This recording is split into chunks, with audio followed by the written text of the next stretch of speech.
Hey, it's Marco from Spitfire. I hope everyone's having a pretty good week. We've had a pretty decent week. It's been really hot early this week, and today it's cooled down, so it'll be a nice day to do some work. Will here is my shop manager, and he was taking out some cedars on his laneway, and he wanted to chip them for mulch, so I said, hey, we'll bring the chipper down. And really what we're showing people today is the hose kit. People have been asking for this, and so this here is not the final version yet. It's kind of an early prototype, but what you can see is we got the deflector up here that can be changed easily, and down a little lower we have the connection that can be taken off very quickly. So if, for instance, there is a jam, it can be taken off without any tools.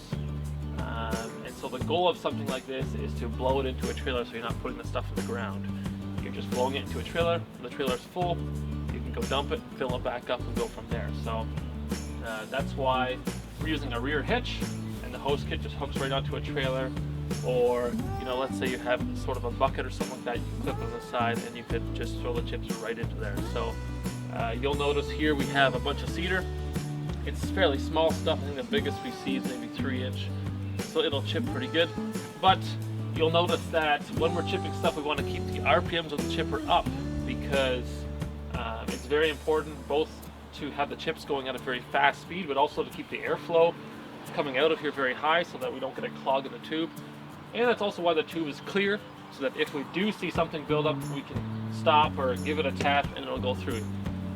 From our tests so far, we've had to rarely do that, but if we're throwing a piece of 4-inch in there that's way too long and the chipper really slows down, we tend to have an issue where the rotor slows down so much that it doesn't push the chips through fast enough to get them through here. So with the hose kit, you just have to be conscious that you keep the speed up to keep things blowing through nice and smooth. So we're gonna go bring this machine down there, start it up, and we'll start chipping it. You guys can see how it works, and we'll go from there.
Well, we're done. It took us like 2.5 hours. His wife helped, which was sweet. 3 people makes the job easier. And you can see how the hose kit works. I definitely am looking for a heavy duty hose because we did poke, like 2 or 3 holes to the hose, and the hose, we're already getting heavier hose, so that'll fix that problem. And you know, the hose kit makes things real easy. Blow it into a trailer. We got this little connection down here so you can pop it off easy. We did plug it once or twice, and the nice thing is you'll notice right away when it's plugged, it'll you hear a noise difference right away, and also you can see that there's material in the tube. So, oh, we got quite a few chips. He's gonna put them along a fence when he puts it back in where the cedar used to be, and some of those cedars are pretty rough and twisted. So you can see how the 4090, you know, it's not easy, but some of those branches would not feed in a conventional wood chipper. There's no way. So the open design, we can feed it from both sides, and we can tow it around with a small lawn tractor like this, and it works perfect. So yeah, that's it. Take it easy.